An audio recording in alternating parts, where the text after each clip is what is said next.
செருகளத்தூர் சாமா தமிழ் சினிமாவின் பேசும் பட காலங்களில் அறியப்பட்ட முக்கியமான கலைஞர்களுள் முதன்மையானவர்.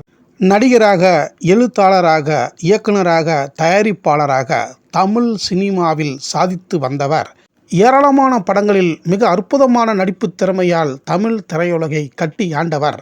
நந்தனார் திரைப்படத்தில் பிராமண வேதியார் வேடத்தில் மிக அற்புதமாக நடித்து அனைவரையும் கவர்ந்திருந்தார்.